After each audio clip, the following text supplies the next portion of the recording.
Hello everyone, welcome back to Informative YT SSC CHSL examination 2023 recruitment notification ഇപ്പോൾ SSC പുറത്തുവിട്ടിട്ടുണ്ട്.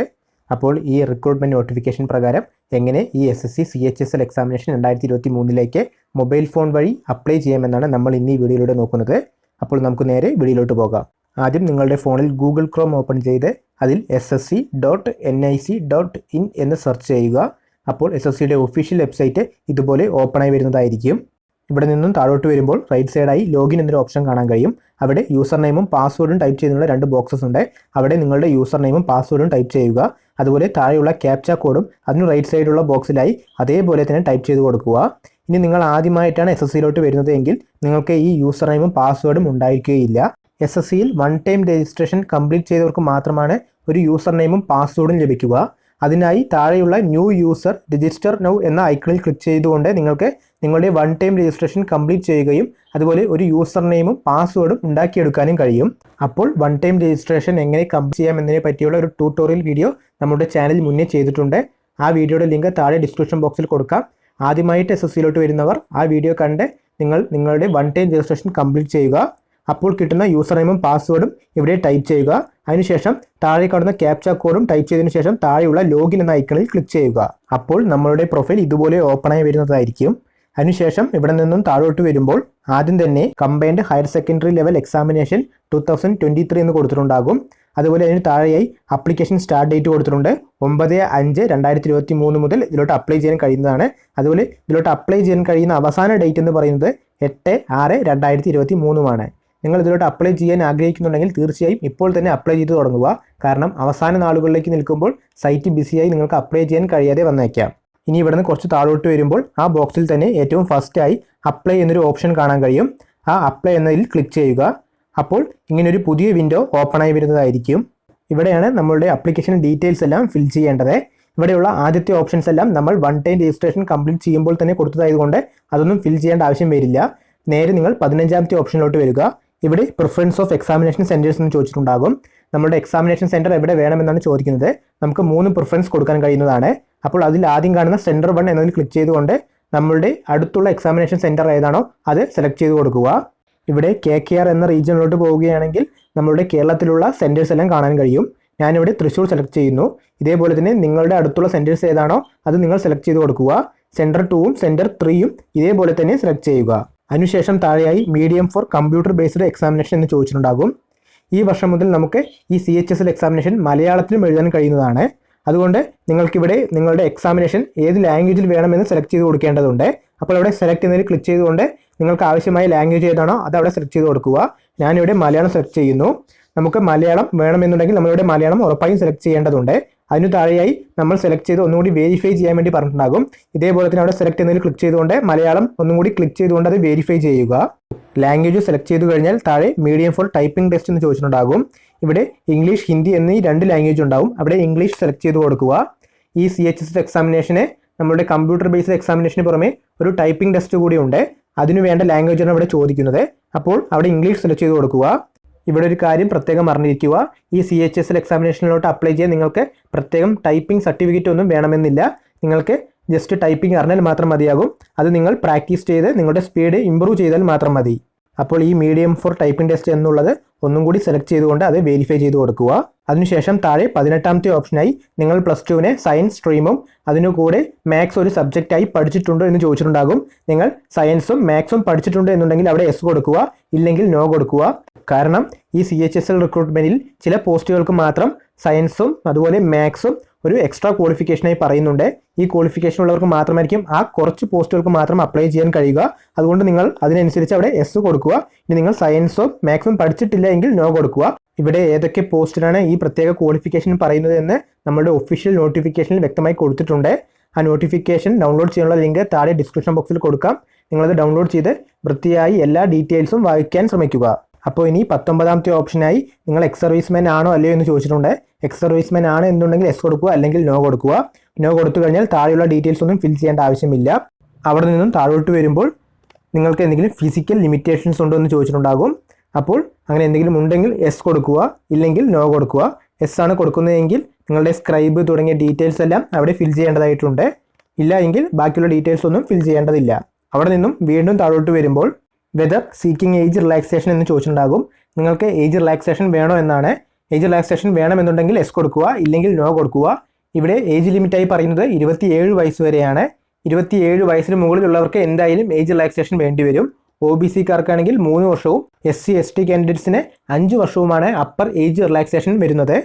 അപ്പോൾ അതനുസരിച്ച് നിങ്ങൾ അവിടെ എസ് അല്ലെങ്കിൽ നോ കൊടുക്കുക.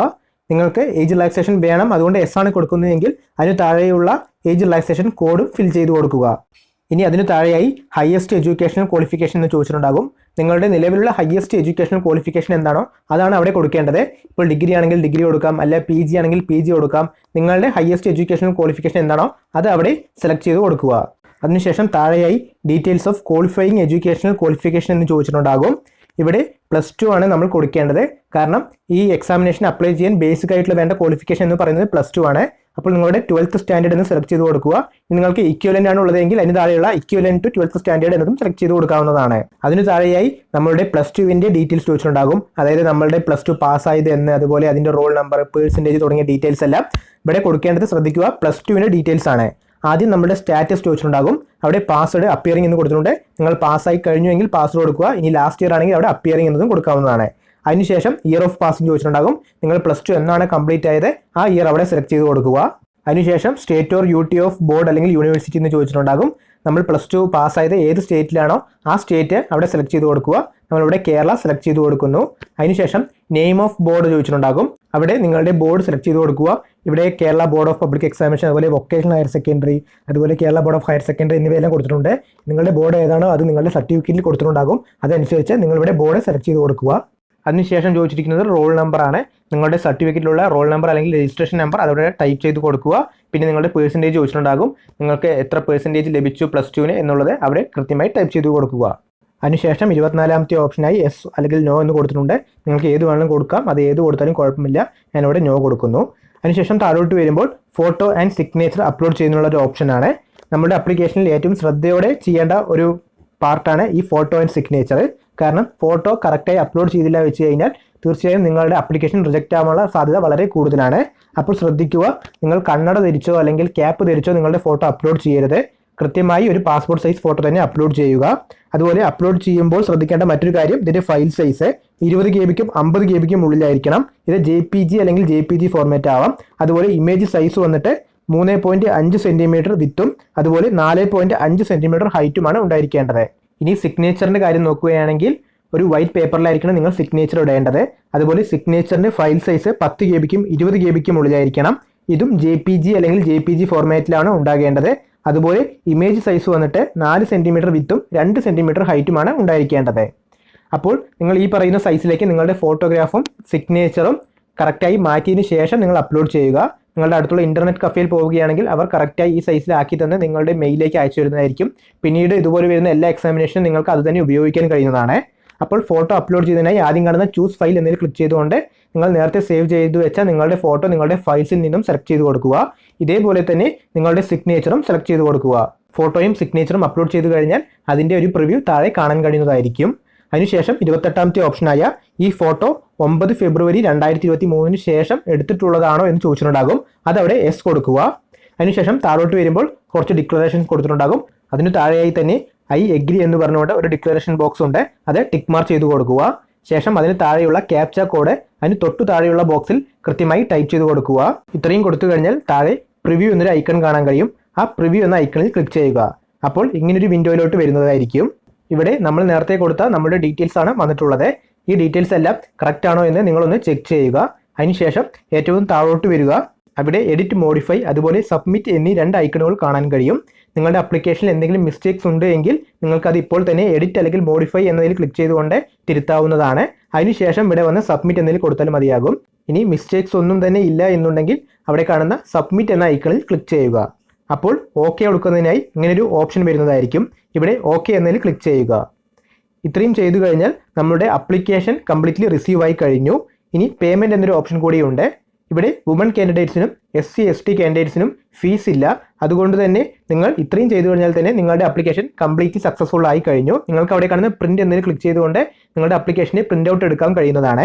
ഇനി ഫീസ് അടയ്ക്കേണ്ട ഉദ്യോഗാർത്ഥികളാണെങ്കിൽ അവർ അവിടെ കാണുന്ന എസ് എന്നതിൽ ക്ലിക്ക് ചെയ്തുകൊണ്ട് നിങ്ങളുടെ ഫീസ് അടയ്ക്കാവുന്നതാണ്. അപ്പോൾ ഫീസ് അടയ്ക്കാനുള്ള ഉദ്യോഗാർത്ഥികൾ അവിടെ കാണുന്ന എസ് എന്ന ഐക്കണിൽ ക്ലിക്ക് ചെയ്യുക. അപ്പോൾ ഇങ്ങനൊരു വിൻഡോ ഓപ്പൺ ആയി വരുന്നതായിരിക്കും. ഇവിടെ നിങ്ങൾക്ക് ഓൺലൈനായും ഓഫ്ലൈനായും ഫീസ് അടയ്ക്കാവുന്നതാണ്. ഇവിടെ 100 രൂപയാണ് ആപ്ലിക്കേഷൻ ഫീ ആയി വരുന്നത്. അപ്പോൾ ഓൺലൈനായി ഫീസ് അടയ്ക്കാനായി അവിടെ കാണുന്ന ഓൺലൈൻ എന്ന ഐക്കണിൽ ക്ലിക്ക് ചെയ്തുകൊണ്ട് താഴെയുള്ള സബ്മിറ്റ് എന്ന ഐക്കണിൽ ക്ലിക്ക് ചെയ്യുക. അപ്പോൾ നമ്മൾ ഇങ്ങനെ പേയ്മെൻറ്റ് വിൻഡോയിലോട്ട് റീഡയറക്റ്റായി പോകുന്നതായിരിക്കും.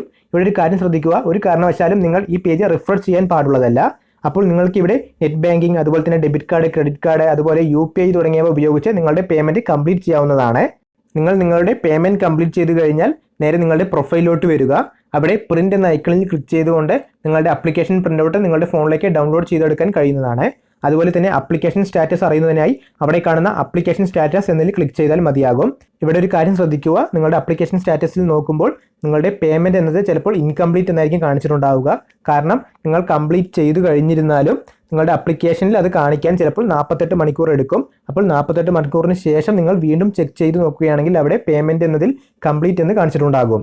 അപ്പോൾ ഇത്രയൊക്കെയുമാണ് ഈ SSC CHSL എക്സാമിനേഷൻ അപ്ലൈ ചെയ്യുമ്പോൾ ശ്രദ്ധിക്കേണ്ട പ്രധാന കാര്യങ്ങൾ. അപ്പോൾ ഈ വീഡിയോയെ പറ്റി മറ്റെന്തെങ്കിലും ഡൗട്ടുകൾ ഉണ്ടെങ്കിൽ തീർച്ചയായും വീഡിയോന് താഴെ കമൻറ്റ് ചെയ്യുക.